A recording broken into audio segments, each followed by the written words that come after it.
கருவேப்பிலை வரல வரல வரல வரல வரல வரலன்னு சொல்லிட்டே இருக்கிறீங்க. கருவேப்பிலை ஈஸியா வளர்க்கலாம். ஆனா சில விஷயங்கள் தெரிஞ்சா ரொம்ப சூப்பரா வளர்க்கலாம். அதுதான் இந்த வீடியோல பார்க்க போறீங்க. இது நம்ம சவுத் இந்தியன் குசைன்ல எல்லாத்துலயும் நம்ம வந்து கருவேப்பிலை இல்லாத சமையலே கிடையாது. இந்த ஃபார்முலா நீங்க ஃபாலோ பண்ணீங்கன்னா உங்க கருவேப்பிலை ரொம்ப அருமையா வரும். என்ன பண்றீங்க பெரிய தப்பு என்ன பண்றீங்க தெரியுமா? ஏதோ ஒரு மண்ணில தூக்கி வைக்கிறீங்க. அப்படி வைக்கிறதுனாலதான் உங்க கருவேப்பிலை வரல. அதுக்கப்புறம் எந்த ரகம் செலக்ட் பண்றீங்க அதுதான் மேட்ரு. இப்ப கருவேப்பிலை பாத்தீங்கன்னா நாட்டு ரகம் ஒண்ணு இருக்கு, அது சின்ன சின்ன இலையா வரும். இன்னொன்னு வந்து கோயம்புத்தூர் ரகம் இருக்கு, எவ்வளவு பெரிய இலையா இருக்கு பாருங்க. இந்த ரகம் நட்டீங்கன்னா உங்களுக்கு வந்து நிறைய இலை கொடுக்கும், ஃபாஸ்டா வளரும். இதுதான் நம்ம மார்க்கெட்ல கட்டுக்கட்டா வரக்கூடிய கருவேப்பிலை.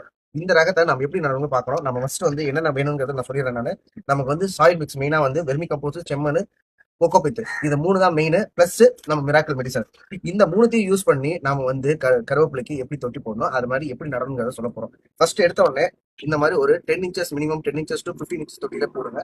இந்த மாதிரி தொட்டியில ஃபர்ஸ்ட் வந்து கீழே வந்து ஒரு லேயர் வந்து கோகோபித் கொடுத்துருங்க. ஹோல்ஸ் எல்லாம் கொஞ்சம் இதா இருக்கிறதுனால இது கொடுத்துட்டு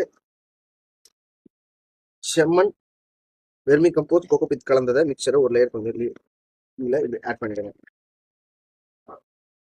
போட்டுட்டு இந்த கவரை பிரிக்கிறது ஒரு பெரிய இதுங்க. எல்லாரும் என்ன பண்றீங்க, பாலை உடைச்சிறீங்க. இந்த பால் ஒரு ரூட் பாலை உடைச்சிட்டீங்கனாலே கருவேப்பிலை ஈஸியா வராது. ஸோ அது பொறுமையா நீங்க கழட்டி எடுத்துடணும்.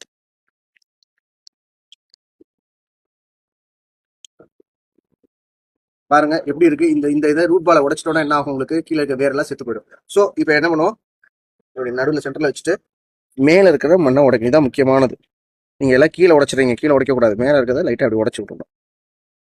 செம்மண், வெர்மி கம்போஸ்ட், கோகோபித் போட்டு எப்சம் சால்ட் லைட்டா மேல தூவிடுங்க. கருவேப்பிலை இப்போ வெயில்ல வைக்காதீங்க, செமி ஷேட் ஏரியால வைங்க, நல்லா வளரும்.